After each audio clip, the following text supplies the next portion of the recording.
Hello friends, hello family, hello YouTubers. This is Diane with Thrifty Truckers. I just wanted to do a quick video this morning. I'm actually down in Lakeland, Florida delivering this morning. You can kind of see the trucks. We're lined up, backed up to our docks, and Leon already got unloaded. He was next to me. But we're all lined up like sausage links. Getting loaded, getting unloaded. Everyone's kind of doing different things. So it's a little tight in here. We got trailers across the way. You see, I actually had to move my truck because I'm disconnected from my trailer in order to get the gentleman next to me in, and in order to get this gentleman to get in his dock. Just make it easier on him. It's a little tight in here, so we try to help each other out so we don't hit each other, especially trucks and trailers. But anyways, I wanted to do a quick video because I have gotten pulled over from DOT in Ohio, and then I just got pulled over from a state trooper yesterday down here in Florida. And let me take my sunglasses off. I'm wondering if I need to change my sunglasses. I've been wearing my pink ones. I may need to go to my black ones since, you know, it's winter, and you know, it might be the sunglasses. What do you think? You think I should do the dark or stay with the pink? But wanted to do just this quick video for those that are truck drivers. If you're not a professional driver and you're just we call you four-wheelers, so the ones that drive vehicles. Just some procedures on when you're getting pulled over. As a commercial driver, we are prone to be pulled over for just randomly. They don't have to have, you necessarily didn't do anything wrong, but it can just be a random pullover. So yesterday afternoon, we were traveling down the Orlando area. Leon was in front of me, I was behind him. A lot of traffic, and there were two state troopers parked over in the grass around some palm tree areas. And one of the troopers pulled out as we passed, and we were in the slow lane. It was a 3-lane going southbound. And so what we do as professional drivers, when there's a vehicle wanting to get onto the highway, we merge to let that vehicle through and to give that vehicle room. So, and that's what we did. And the trooper actually got behind me, and I wasn't sure. I knew he was going after somebody, but I wasn't sure who he was going after. So then he got into the middle lane behind me and then kind of veered off to the right in the slow lane, pointing at me and pointing, get over. So I was like, oh no, here we go again. So I was thinking to myself, okay, I know I wasn't speeding, because I mean, even if you wanted to speed, even as a four-wheeler, you couldn't, because traffic was so bad. And really, there's no reason for us to speed. We have plenty of time to get the load there, and we always stay below the speed limit. So I knew it wasn't that, and I wasn't quite sure what was going on. So what I do is he went ahead and he actually parked behind me, and I thought, I couldn't stop but think, okay, what's going on, because it has to be not good if he's stopping me with all this traffic, endangering the public, endangering his life, endangering my life.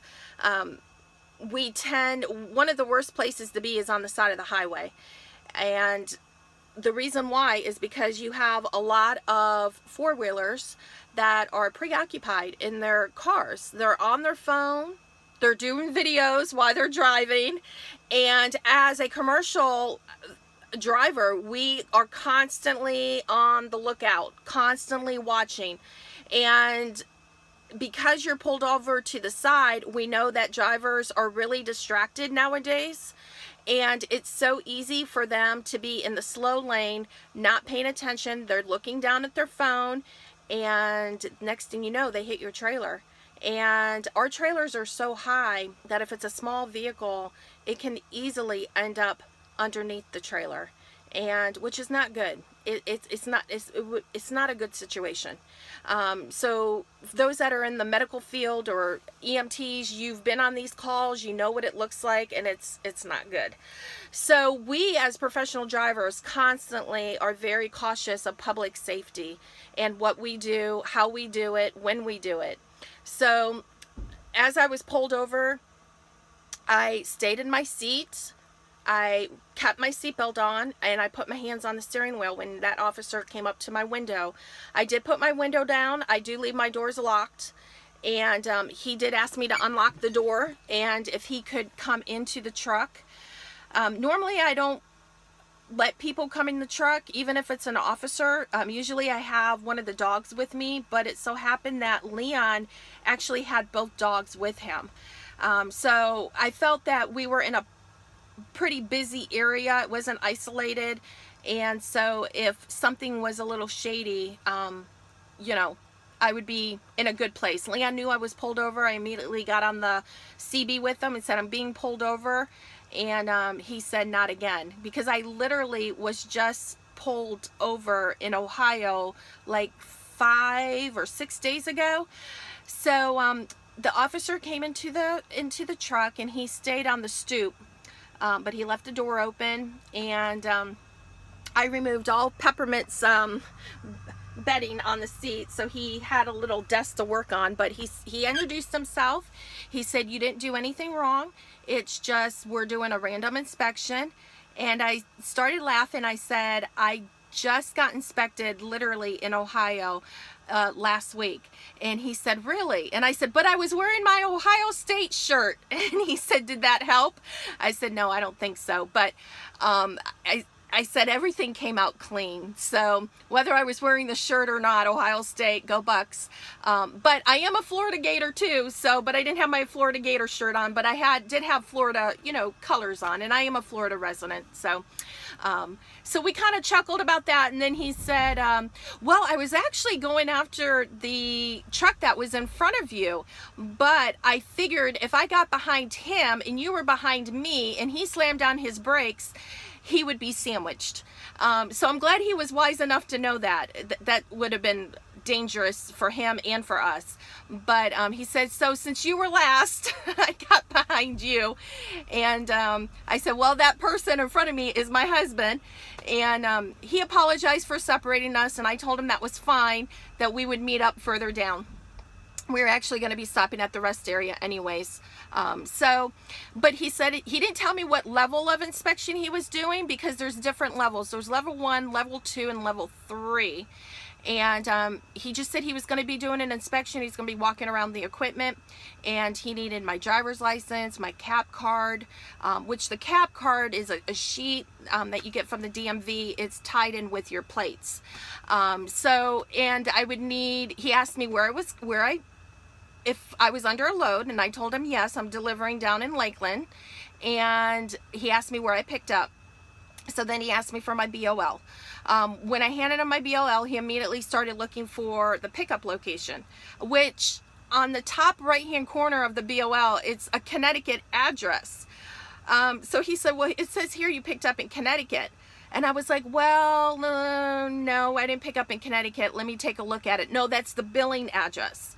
That's where the invoice for the billing goes. It actually had the Pittsburgh address down at the bottom of the BOL in like a sentence. So he saw that, and so he saw that he matched up. So what they're trying to do is they're trying to red flag you lying. They're going to ask you immediately, do you have a load? Where are you coming from? Where did you pick up? Where are you going? And they're going to match that information up to your logs. We're on paper logs. So at the end, he did ask me for my logs. And I try to be really, really organized. I don't like a lot of things on my dash. The only thing that I keep on my dashboard really is my paperwork. I always keep it in a plastic sleeve, so everything's together. My load confirmation, my load information that I write down, and then I keep my BOL and all my fuel receipts and everything right in here. And it's always sitting right there, so I can just grab it. That's really and a scrap piece of paper usually I leave up there, but that's really the only thing that I leave on my dash. Everything else I keep clean, and I do that for a reason. I like to be really organized, and when that officer is eyeing your truck, he's looking for these things. He's looking for disorganization. He or she is looking for just inconsistency. So the more organized I am, then the more, you know, consistent I can be in my job. And as commercial drivers, you know, your job doesn't stop. It's 24/7. Even, you know, even when we're parked and we're in our sleeper berth, that's what they call it, in the back, we can be random checked. You know, they can wake you up and they can check your equipment and check things out. So I always like to just have everything organized and ready to go. So in my driver's seat, I'm in my driver's seat right now. And right off to the right hand side, this is where I keep my logbook, my calendar, and this is what I consider my purse, but I have my ID and everything in here.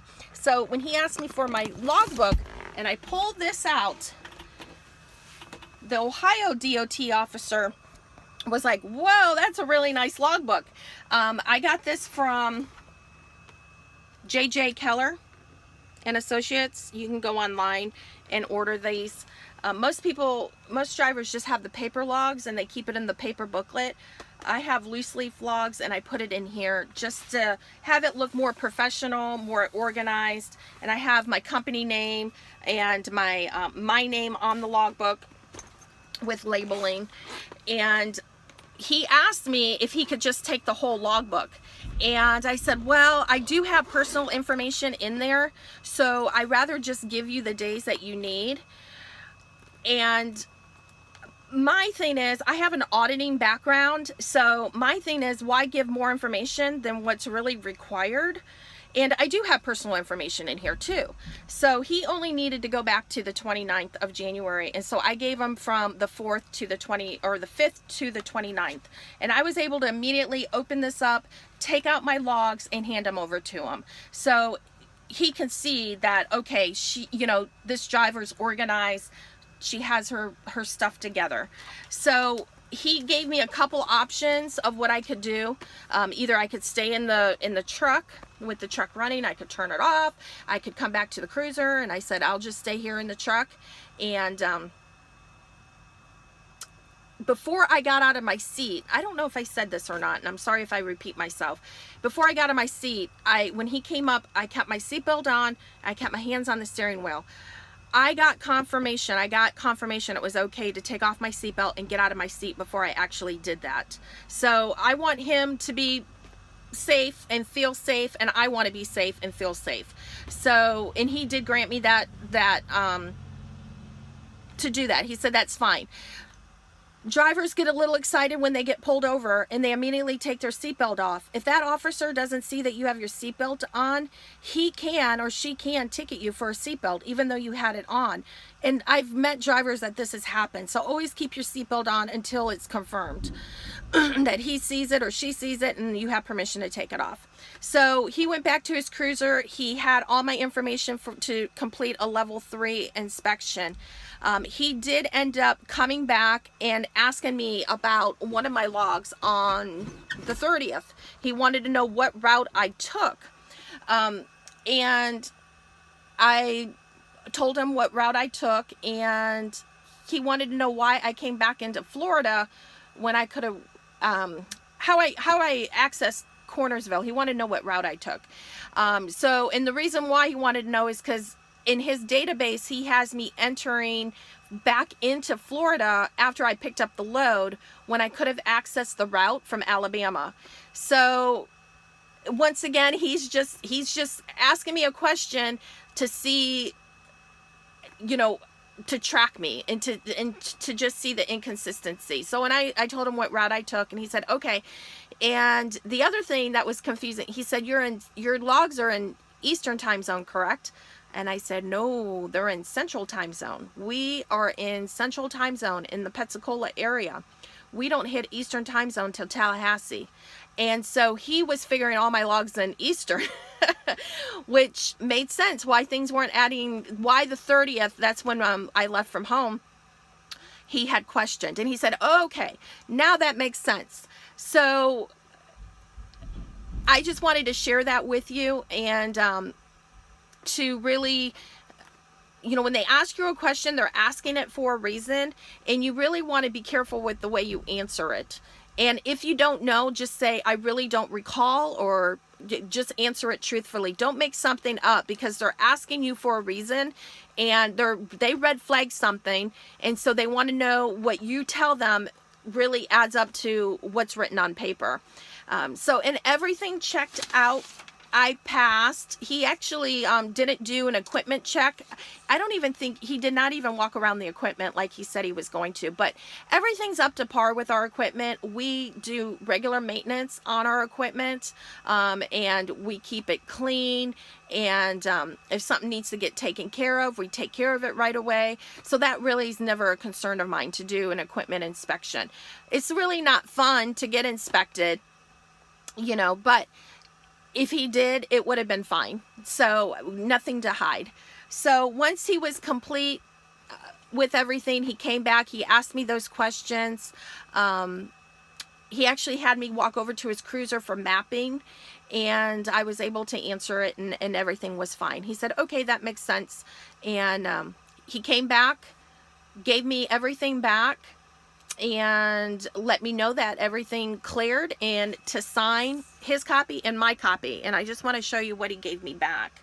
Let me make sure it doesn't have, yeah, okay, it does have my name, my full name on it, my driver's license. Don't really want to show that, but they do give you a sheet of the driver vehicle examination and what the equipment was that you were driving, and you can see right there, right here, no violations were discovered, and that's the most important thing. So I was grateful for that, and he told me to be safe, and I told him to be safe, and he said, hopefully you'll meet up with your husband. I said, yep, we will, it's not a problem, and he apologized for separating us, and I told him that was fine, that's part of the job. So anyways, Ohio was interesting too, because that officer, DOT officer, he actually, when he pulled me over, I was able to pull into a way station, but to me, it was an abandoned way station, and it looked like it had fencing up along the driveway. So when I pulled over to the side, and he once again said, you didn't do anything wrong, it's just a random inspection, but he did tell me he was going to do a level 3. I was wearing my Ohio State shirt. Woo, go Bucks. But he asked me before he got all my documentation, and he asked me to go ahead and pull up and to the right of the way station. And I told him that was fine, and I went ahead and I complied. But I let him know the reason why I didn't is because it looked like there was a gate up across the road, but it actually wasn't. It was off to the side. So, because a lot of them that are not in use, they do have them gated off, and they don't really like us pulling up there, which you can imagine why. But that one went well too, and I passed that with no problems. He actually didn't ask me any questions about my logbook. Everything really checked out quite smoothly. So I did tell him at the end, or he did tell me that he was actually going to pull over the truck in front of me, which would have been my husband. But because I was last, he pulled me over. And anyways, it was just it's kind of comical, because I've been driving for 6 years now, and I've only really been pulled. It was in a way station. The first one was up in Illinois. I was a little heavy on my trailer tires, and the DOT officer, it was like 2 o'clock in the morning, and the DOT officer had me come in, bring my permits, my logs, my paperwork, everything. And he really asked me a lot of questions about trucking, and which was fine. But he asked me, you know, with being a woman, he doesn't see a lot of women truck drivers, and I explained to him, well, there's not a lot of us. There's only like 3% truck drivers are actually women truck drivers, and they're not all over the road truck drivers. There is a difference between the local, I mean, we all have our CDLs, but the difference, a lot of them go home at night. They have like local routes, or they have district routes, where we're over the road, so we may not go home for 2, 3, 4 weeks. When we first started trucking, we didn't go home for 3 months at a time. We'd be out for 3 months, go home for a week. and then back out for 3 months. So everyone's kind of, you know, a little different. Now that we own our own company, we have our own trucks, we go home probably every 2 to 3 weeks at different levels. But he asked me a lot of questions about trucking and what got me into trucking and being a woman. And at the time, my husband and I both teamed in the same truck. And I told him that I do team with my husband. So, but he just had me move my tandems, and he's like, you're good to go. Just move your tandems, go back on the scale. I'll give you a green light, and you know you're good. He's very, very polite, very, very, you know, he could have ticketed me, but he didn't. I wasn't over by very much. I was only over by a few £100. So I was very appreciative of that. And that was maybe my first year in trucking. And then my second one was in Florida. I forgot to move my tandems, and they were all the way in the back. And it had been, I can't remember, it was last year actually. We had a lot of snowstorms we were through, a lot of bad weather. And just, you know, that's very fatiguing on a driver, because it's just, you're extra cautious all the time, and it can be very intense, and it does tire you out very quickly. And I think we had been out for like 3 weeks, and I dropped off the load. They had me move my tandems all the way back. I dropped off in Jacksonville. And then from Jacksonville, I was going home, and I got pulled over on the scale, and the DOT officer had me come in with all my paperwork and everything. And she said, the reason why I had you come in is because you have your tandems all the way back, which legally, you know, we have to be so many feet from the kingpin. So many feet back our tires have to be. And so I was out of compliance, and I told her, I said, I am just so sorry. I didn't even realize I did not put them proper. And I explained to her where I came from, and then I had to put my tandems back. And she was very, very polite, and she could have ticketed me too. And I said, I've been in a lot of snow, and it's just good to be home. I'm happy to get home, and I'm heading home. And so she said, just go out there, fix it, come back on the scale, and you're on your way. And so that was great. So I've been really fortunate of 6 years, but for some reason, I don't know what's going on the last week. 2 inspections, random inspections, which both of them were going to pull over my husband, but they ended up getting me because I was pretty much last. But that's okay. I'll still let him lead the corral, and I will follow. And I'll just want to know, I took a hit for the company twice. So, but everything checked out. They were all polite, and I just kind of wanted to share with you some procedures that I try to follow when this happens. If I have the dog in the truck, which I did with the Ohio State, I always keep my doors locked. And there's a reason why. If you're going through checkpoints, officers have a tendency to open your door without telling you. They just open it. So very early on, I had gotten some really good tips on always keeping your door closed, because if you go through a checkpoint and you don't think to lock your door, that door could get flown open if you have a pet, or if you have something against your door, or it's going to fall out, and it can be, you know, it could be not be a very good thing. So I always keep my doors locked.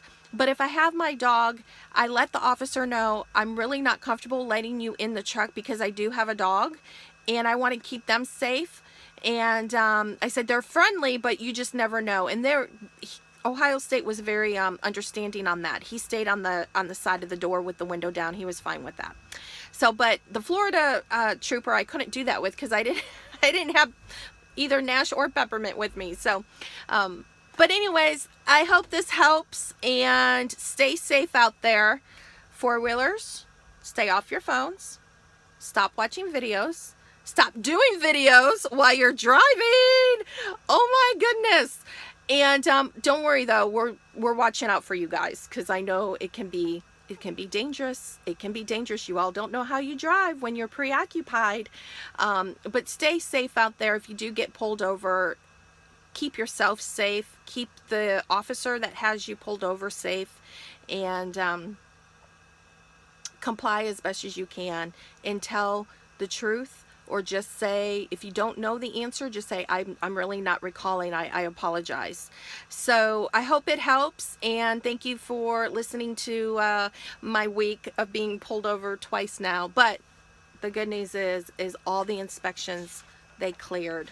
They cleared. So, and this goes on our record. It goes on our company's record. So, you know, my company should be really happy with me. I really feel like I should get a dinner out of it. So, but y'all have a good week, and hopefully, until the next video, if you like the video, hit like. If you would like to make a comment on your experience of being pulled over, or maybe something I left out. I'm sure I left something out. Feel free to make a comment and subscribe. We got more videos coming. Y'all have a good week. Bye.